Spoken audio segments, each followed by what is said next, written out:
High on her palace balcony, Queen Aelora stood alone. The wind from the ruined world below stirred her royal robes. She raised a shaking hand to her face. Every day she looked out at the battlefield where she had lost her only child. In her mind, she saw the smoke and fire. In her heart, she felt an empty pain that would not go away. At dawn, Aelora lit a silver brazier before the marble statues of her ancestors. She knelt and whispered the princess's name. Flames danced in the cool morning air as she placed fresh flowers at the base of each statue. No matter how many moons passed, she refused to accept that her daughter was gone. Each morning was a promise. She would keep the fire alive until the princess came home. The memory of the war burned bright in her mind. She recalled the day the enemy fleet had crushed the rebel lines. Her daughter, Princess Cara, had led the final charge. Aelora had watched through a glass lens as Cara's ship dove into the chaos.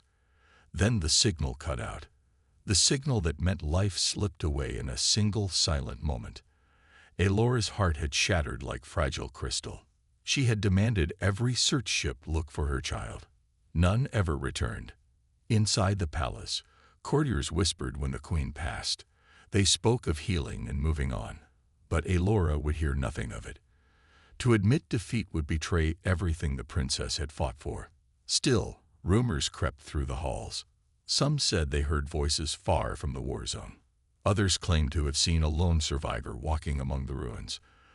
Aelora's guards brought their words to her door, but she would not listen. She feared hope could only lead to deeper sorrow.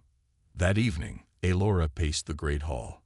Tapestries showed scenes of past victories, but her eyes were fixed on the heavy doors. She wondered if any brave soul dared bring news of her lost child. Her mind churned with questions. Was Cara alive? Had she been captured? Or was her body at rest beneath cold ash? Aelora clenched her fists. She vowed she would face any truth, no matter how painful. In a distant corner of the palace, a lonely torch smoked. The queen's loyal aide, Captain Mira, bowed her head before leaving Aelora's chambers. She carried a message she dared not speak. The queen's grief was a storm that turned every kind word to ash. Yet that storm hid a small spark of life, one that neither time nor defeat could ever fully destroy.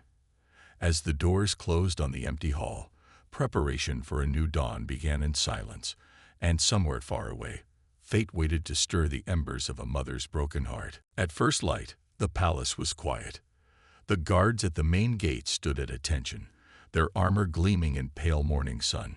Suddenly, a breathless messenger burst through the gates.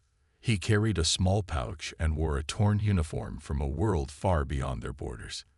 His eyes were wide with urgency. Captain Mira, the queen's aide, met him at the foot of the stairs. She held up a hand to slow his pace. "Speak," she commanded softly. "What news do you bring?" The messenger bowed deeply. "My lady, we found him on the border world of Orcs. He opened the pouch and revealed a silver locket stamped with the royal crest. A wounded human soldier carries this. Alongside him is an alien girl." Mira's heart pounded. She looked at the locket. It was the same design Cara had worn into battle. She kept her face calm. "Bring him forward," she ordered. "But do not let the court see until the queen decides." Word spread quickly. In the grand audience chamber, nobles gathered in heated discussion. Lord Varon, the chief minister, scowled at the locket. "This is a trick," he said. "Our enemies know the queen's weakness. They would use her love for her daughter against us." Lady Calla, a young diplomat, shook her head. "Or it could be true," she replied. "A human might respect our princess enough to save her. We cannot dismiss any hope." Voices rose in argument. Some said it was impossible. Others said the queen deserved to hear the truth. At the center of the room, Aelora remained silent. Her dark eyes held a glimmer of something she dared not name. Hope. Later, the massive gates opened once more. A small group of soldiers brought the wounded human into the chamber. He was tall and lean, with short dark hair and clothes stained by mud and blood. On a stretcher beside him lay the alien girl. Her face was pale, and her breathing was shallow. Yet when she stirred, her hand brushed against the locket. A hush fell. Elora rose from her throne. She moved forward, her robes flowing. She held out a hand toward the human. "Why did you come?" she asked softly. The soldier looked up, pain in his eyes. "Your Majesty," he said, "I rescued her because she is your daughter. I could not leave her behind." He paused to catch his breath. "She called me friend." Kara's eyes fluttered open. She saw her mother and tried to smile, but the effort was too great. Elora stepped closer, her voice quivering. "Is it true, my child?" Kara nodded, her hand reaching for the queen's. Elora felt a rush of relief and fear. Relief that Kara was alive. Fear of what this human's presence would mean for their world. Behind them, the court remained divided. Some faces showed wonder. Others showed anger. But in that moment, none could deny the truth. A human had crossed endless danger to bring back the lost princess. And in doing so, he had changed everything. In a quiet side chamber, Joran knelt before Queen Elora. The torch flames danced on the stone walls.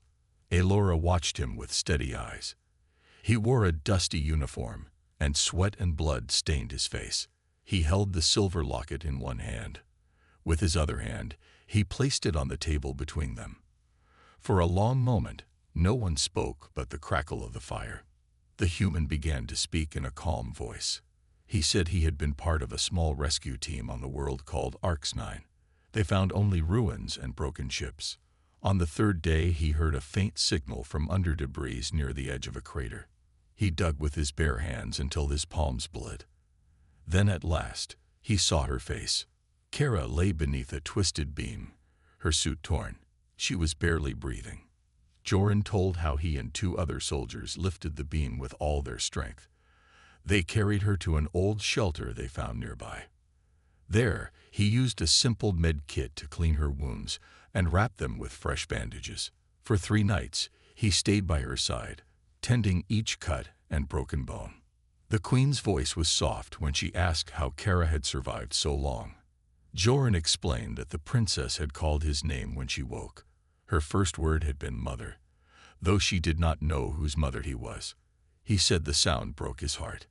He had left the camp guard in place and carried Kara when she could not walk. Elora's hand trembled as she held the locket. Other nobles watched, silent and tense. Joran spoke of their escape next. While they crossed a ravaged valley, a squad of enemy drones found them. He fought through metal and fire to shield Kara with his own body. Twice he risked his life to keep her safe. He spoke of her courage when she stood and fired a blaster to protect him. When enemy ships chased them to the border, Joran said he limped forward alone, drawing fire so Kara could fly off in a stolen shuttle. She went on to find help. Joran collapsed in a field near their home world. The guards who found him saw the royal crest on the locket and brought him here. Elora's breath caught. The silver crest glowed in the dim light. Tears filled her eyes as Joran looked up at her. He fell backward in a deep bow. "Your daughter is alive because of me," he said. Kara's name echoed in Elora's mind, alive and real. The queen straightened her spine and turned to her court. "Tell me everything from the start," she said, and no one dared refuse. Silence filled the room as every eye turned back to the queen, waiting on her next word. Heavy doors groaned as 2 armored guards led Kara into the great throne room. She moved slowly, each step guided by Joran at her side. The floor's polished stone reflected the gleam of their armor and the curve of Kara's wounded form. Courtiers fell silent, watching the pale figure of the princess return at last. A single beam of sunlight through a high window fell on Kara's crest, lighting it like a promise. Queen Elora rose from her throne, robes trailing behind her. Her sharp eyes softened at the sight of her daughter's weak smile. All thought fled from her mind as she stepped down the dais. Each footfall echoed in the hush. She looked at Joran, standing protectively beside Kara, and felt a fierce mix of gratitude and wonder. A murmur ran through the court. Some nobles gasped at the sight of the human soldier in royal halls. Others whispered accusations of treason or fear of enemy trickery. Lord Varen's face flushed red as he pointed at Joran. "This is an alien spy," he hissed. Lady Calla laid a hand on his arm. "Hold your tongue," she warned softly. "The princess lives because of him." When Alora reached Kara, she knelt down and gathered her daughter in her arms. Kara's small body trembled like a wounded bird. Alora's tears fell onto Kara's hair as she pressed her cheek against hers.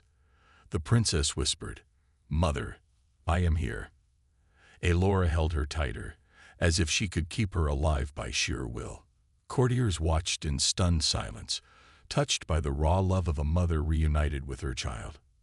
Joran bowed his head, kneeling before the queen and princess. His uniform was torn, and his hands still bore traces of Kara's blood. "Your Majesty," he said, voice steady but soft, "I kept my promise. I did not leave her behind." Alora looked up at him, her fierce grief softened into respect. "Rise," she ordered. "You have done more for our house than many of my own guards." As Joran stood, a hush fell once more. Alora raised her hand.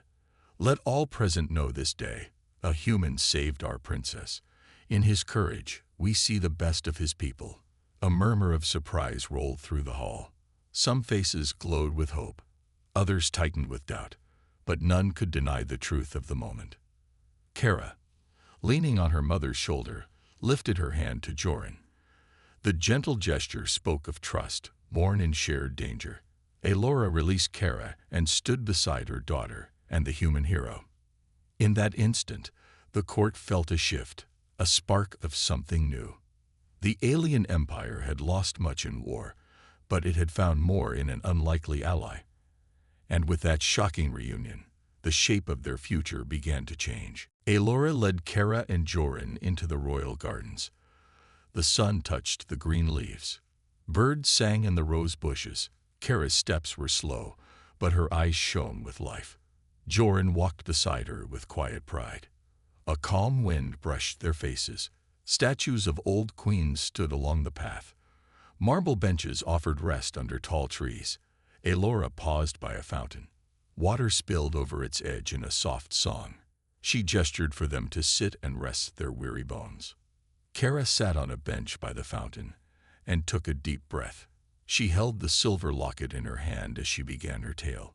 She told how she woke under twisted steel. Starlight shone through a crack above her. Pain was sharp, but she forced her mind to stay awake. She heard a voice calling her name. It was Joran's voice, gentle but strong in the dark. He dug at the metal until he set her free from the rubble. She said he washed her wounds with a small cloth soaked in clean water. Then he wrapped her arm tight with a torn shirt. He never left her side, even when danger drew near. His steady hand gave her hope. Joran spoke of fear and duty. He told how he carried her on his back through broken fields. Enemy drones sent fire at them, but he used his body as a shield. Each blast drove him back, but he did not let them stop. He reached a hidden cave and lit a single lantern. He tended each bruise with care and whispered words of comfort. Kara smiled faintly at the memory. In that place of stone and shadow, they became strangers who trusted each other with their lives. Alora watched without speaking. Her heart ached to hear her daughter's pain.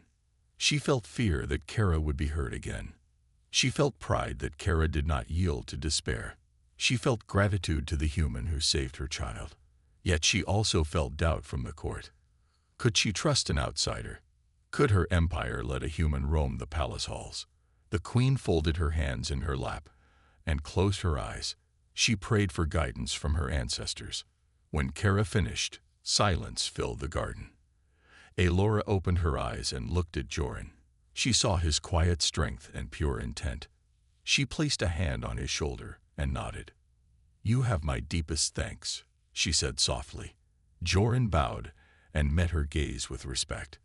Kara reached for Alora's hand and squeezed it. In that moment, a new bond formed. It was fragile, but it held promise for both their worlds. And though the court still whispered, The queen knew something true had bridged two hearts. The morning sun cast long shadows across the marble floor of the great hall. Queen Aelora took her place on the dais, flanked by Princess Cara and Joran. Word had spread of the princess's return and the human who saved her. Now the council had gathered to decide what would come next. Lord Varen stood first to speak. His voice rang sharply in the silent room. "Your Majesty," he said, bowing low, "we face a clear danger. We cannot trust a human soldier in our midst. He may betray us. He may share our secrets with the enemy." Lady Kala rose then, her calm tone filling the hall. "But without Joran, Cara would have died," she replied. "He carried her across a burning field. He showed courage and honor. Should we punish the one who saved our princess?" Murmurs rippled through the assembled nobles. Some heads nodded with Kala's words. Others shook in anger at Varen's warning. A few looked on with fear, uncertain where their loyalties should lie. Aelora raised her hand and the hall fell silent. She spoke in a clear voice. "My daughter's life is our greatest treasure. Joran risked everything to bring her home. He showed us the humans have strength we can learn from."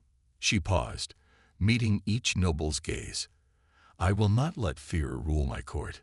Instead, I will ask for trust." At her words, a fresh wave of argument rose. One minister called for Joran's exile. Another asked that Cara be sent away for protection. The tension built like a coiled spring. Cara stepped forward, her voice steady despite her weakness. "My life was in his hands," she said. "I owe him my breath. If the Empire punishes him, it punishes part of me." She held out her hand toward Joran. "Let him stand by my side." Joran bowed his head. His uniform was worn, but his bearing was proud. "Your Highness," he said softly, "I serve only to protect. I accept any duty you give me." Aelora's eyes shone with pride. She turned back to the council. "Let this court decide on a new path. We will train our soldiers in human tactics. Joran will teach them alongside our captains. In return, he will remain here under my protection." A hush fell. Some nobles looked surprised. Others frowned, but none dared oppose the queen's decree. Lord Varen's lip curled in anger. He glanced at his allies, then bowed stiffly. "As you command, Your Majesty," he said, though his tone was cold. Lady Kala smiled and inclined her head. "A wise choice," she said. Around her, a few more voices echoed her approval. Aelora dismissed the council with a nod. "This court is adjourned," she said. As the nobles filed out, she turned to Cara and Joran. "You both have much to teach us," she said softly. Cara squeezed her mother's hand. Joran bowed once more, relief and resolve shining in his eyes. In that moment, the Empire stood at a crossroads. Fear had lost its strength for now. From the Queen's bold choice, hope and unity began to grow. Yet the hall still whispered of doubt, and new challenges lay waiting just beyond the palace gates. Early one morning, scouts returned from the system's edge with grave news. Queen Aelora met them in the war room, lit by a single lantern. The scouts bowed and spoke in unison. "Your Majesty, enemy warships mass at the Void Gate. They prepare to strike our world." Aelora's heart tensed. She leaned over the holographic map of the star lanes. Red markers showed dozens of ships growing closer by the hour. Her own fleet numbers were far fewer. The old alliance that once protected them lay broken after the last battle. The enemy's strength had grown while their friends turned away. Aelora pressed her hand to her chest, steadying her breath. Princess Cara stood by her mother's side. Though still healing, she gripped the rail of the map table. "Mother," she said, voice firm, "we cannot wait for hope to find us. We must act." Cara's words echoed in the silent room. Joran, standing across the table, placed a hand on her shoulder. "Your Highness is right," he added. "The enemy moves in a tight formation. They will strike where we expect it least." Aelora nodded. She turned to her council of captains and ministers. "We face a new threat," she said. Our fleet is outnumbered and our allies are gone. We must use every advantage we have. Joran, you will lead a squad of our best soldiers. Teach them the tactics of human warcraft. Kara, you will join him. Together, you will train our warriors in surprise attacks and fluid defense. Captain Mira, the Queen's loyal aide, spoke next. My Queen, these tactics are new to our people. Our soldiers need time to learn. Elora met her gaze. Time is short. We begin at once. In the hangar bay, Joran and Kara stood before a line of alien soldiers. The men and women wore heavy armor and carried long plasma rifles. Joran cleared his throat. Listen well, he said. Your strength lies in your courage. My people fight in small teams that move fast. We strike one point, then we fall back and strike another. We use shadows and speed. Today, I will show you how. For the next hours, they drilled in a deserted corridor. Kara moved like a quick shadow, firing her blaster to mark targets. Joran called out simple commands. Flank left. Drop and roll. Fire and fall back. The soldiers hesitated at first. Then they followed, stepping lightly, trading heavy steps for fast ones. Kara cheered each success. At last, they formed two squads, circling one another like hunting beasts. Back in the war room, Elora watched through a secure link. She saw hope spark in the soldiers' eyes. Even Lord Varen, who had doubted the humans' methods, watched in silence. Elora allowed herself a small smile. Let the enemy come, she whispered. We will show them the strength of unity. As night fell, the warning lights of the Void Gate began to flash. Red beams bathed the Queen's face in an ominous glow. Elora rose and lifted her voice. Prepare the fleet, she ordered. At dawn, we meet our fate. Beyond the palace walls, the shadow of war loomed closer. Yet inside, a new confidence took root. In the face of danger, the Queen, her daughter, and a human soldier stood ready to defend their home, together. At the first light of dawn, the hangar bay hummed with activity. Alien warships, sleek in silver, lined up on launch pads. Soldiers checked weapons, their armor reflecting the pale sky. Queen Elora, Princess Kara, and Joran stood at a raised platform overlooking the scene. Elora's eyes scanned the crews. Joran's tactics had reached every captain. Kara stood tall, her wounds hidden beneath fresh armor plates, a sign of her resilience. Today, Elora began, her voice carrying in the clear air. We fight not as separate peoples, but as one force. She turned to Joran. Lead our warriors into battle, human. Show them their worth. Joran bowed his head. I will not fail, Your Majesty. Below, squads formed under Joran's guidance. They no longer moved in heavy columns. Instead, small groups slipped between shadows, using speed and surprise. Kara joined a group of elite guards, her blaster ready at her side. She signaled to the others, and they advanced toward a training target, an old drone set to simulate enemy fire. At Joran's command, they dashed forward. Plasma bolts struck the ground near their feet, sending sparks into the air. The soldiers dove aside, regrouped, and flanked the drone. With a single burst from Kara's blaster, the drone's power core exploded in bright flashes. The soldiers cheered and patted each other's armor. Joran allowed himself a small smile. As the real battle loomed, Elora addressed her captains. These tactics will give us the edge we need. But unity will win this war. Remember, a human saved our princess. Now, our people save their world alongside him. Moments later, the warships lifted from a hangar. They soared into the sky in formation. Joran manned a command ship near the center of the fleet. Kara sat beside him at the navigation console. Through the viewport, she saw ships cutting through clouds like silver arrows. Her heart pounded with purpose. Below them, the enemy armada gathered near the Void Gate. Hundreds of ships blocked the star lanes. Their black hulls bristled with weapons. Joran issued orders in clear, simple words. Squad 1, Hit their shield generators. Squad 2, draw their fire. We move fast and strike deep. As they neared the enemy, plasma beams lanced across space. Joran's squads darted from cover to cover among wreckage fields.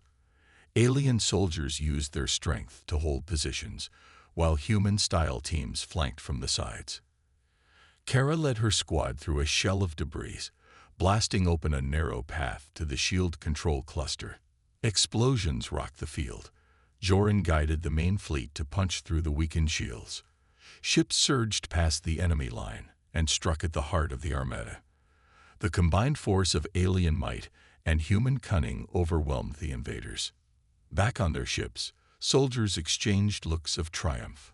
Kara and Joran high-fived, sharing a moment of victory. In the command ship, Alora received the report through the comlink. She closed her eyes and whispered a prayer of thanks. In that fierce dance of battle, old rivalries fell away.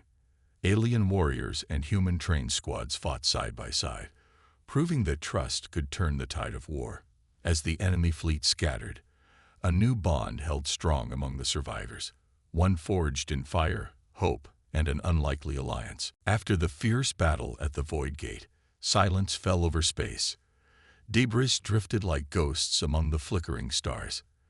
The alien fleet, once outnumbered and pressed, now held the advantage. Queen Alora watched the aftermath from her flagship's observation deck. Her hands rested on the rail as she surveyed the scattered enemy vessels retreating toward the dark horizon. Princess Kara stood beside her mother, still catching her breath. Though fatigue weighed on her limbs, her eyes shone bright with triumph. "Mother," she said, voice firm but soft, "we did it. We broke their line." Alora nodded, pride warming her chest. "Yes, my child. Today, our people proved that unity and courage can conquer any foe." Below, Joran moved among the wounded and weary soldiers in the medical bay. Alien medics and human field doctors worked side by side. Joran knelt beside a young alien soldier whose armor had cracked under enemy fire. He offered a steady hand while a medic bandaged the soldier's arm. The soldier looked up and met Joran's gaze, and in that moment, no words were needed, only gratitude and respect. In the hangar bay, survivors gathered to inspect captured enemy technology. Engineers studied black shards of hull plating, amazed by the simple efficiency of the designs. Captain Mira watched as Kara and Joran explained human tactics to the engineers. Kara pointed to diagrams drawn on a metal board. "If we use speed and surprise, we can outflank any force," she said. Joran added, "And if we learn to use cover, we can protect ourselves even in open space." Alora called a council meeting in the war room. The holographic map now glowed with blue markers showing their regained sector. Lord Varen, who had once opposed Joran's presence, leaned forward with interest. He tapped a marker and asked, "How soon can we push through to the enemy home lines?" Alora smiled at his new confidence. "With our combined forces," she replied, "we march at dawn." Kara entered the room and placed a hand on her mother's shoulder. "Your Majesty, I wish to lead the next strike team," she said. Alora's eyes glowed with pride. "Your courage will guide us," she answered. Joran stood to the side, ready to support them both. The council members bowed, respect clear on their faces. That evening, a celebration lit the palace courtyard. Soldiers laughed and shared stories under strings of lanterns. Joran and Kara stood together, raising a toast of clear nectar. Alora watched from the balcony above, her heart full. The people cheered for their princess who had returned, and for the human hero who had saved her. In their voices, she heard the promise of a new alliance. Under the twin moons, Alora and her daughter walked the garden paths once more. "Kara," the queen said softly, "you have changed the course of our history." Kara smiled and linked arms with her mother. "We changed it together," she replied. Far beyond the walls, the enemy regrouped, but their spirit was broken. The tide of war had turned, and for the first time in many moons, the alien empire looked toward the future with hope, hope born of unity, sacrifice, and a daring mother's belief that her lost daughter would one day come home. The sun rose when the final enemy ships fled through the void gate. Queen Aelora stood on the palace terrace, its marble floor cool under her feet. Behind her, Princess Kara and Jorin joined hands, their silhouettes bright against the golden sky. A once-broken empire greeted a new day, one born of hope and unity. Aelora turned to the gathering crowd of soldiers, nobles, and citizens. Their voices fell silent as she raised her hand. "Today," she began, her voice clear and firm, "we celebrate more than a victory. We celebrate a promise kept. My daughter returned. Our people learned to trust a stranger from another world. And together, we saved our home." Kara stepped forward, her armor gleaming. Though scars marked her skin, her spirit was whole.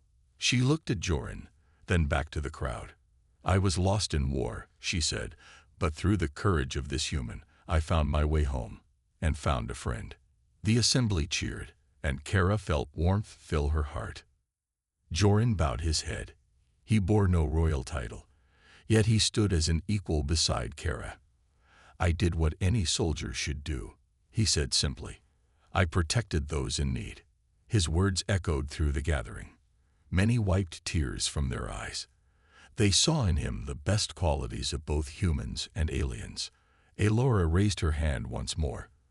"Let this day mark our union," she declared. "Humans and aliens will forge a new alliance. We will share knowledge, technology, and hope. From this moment, our worlds stand together." Bells rang in the distance, and banners of both peoples fluttered side by side. In the gardens below, children of mixed heritage played among flowering trees. Engineers unveiled a new starship design that blended alien curves with human fortitude. Scholars announced plans for a shared academy, where children of all races would learn side by side. As the crowd dispersed, Aelora, Kara, and Jorin walked toward the palace gates. Soldiers lined their path, offering salutes. The queen paused at the gate where Kara had first returned. She knelt and touched the ground. "Here," she whispered, "the impossible came true." Kara placed a hand on her mother's shoulder and smiled. Jorin watched the two with quiet pride. He had come as a stranger, a lone soldier carrying hope in a silver locket. He would leave as a hero and a friend. Kara slipped the locket around his neck. "Keep this," she said, "to remember that one life can change the fate of many." The three of them stood together under the bright sky. The palace bells tolled once more, their sound clear and joyful. Aelora looked at her daughter and then at Jorin. "Our story is just beginning," she said. Kara and Jorin nodded. Beyond the palace, ships prepared to return to human worlds, and diplomats arrived to discuss peace treaties. Gardens bloomed where battlefields once lay. In every corner of the empire, people whispered of one human who crossed the stars to save a princess, and of a queen whose love never died. And so, under twin suns and two bright stars, the alien empire and humanity stepped forward together. In their unity, they found strength. In their hope, they found purpose. And in their shared future, they discovered that even the darkest wars could give way to a new dawn.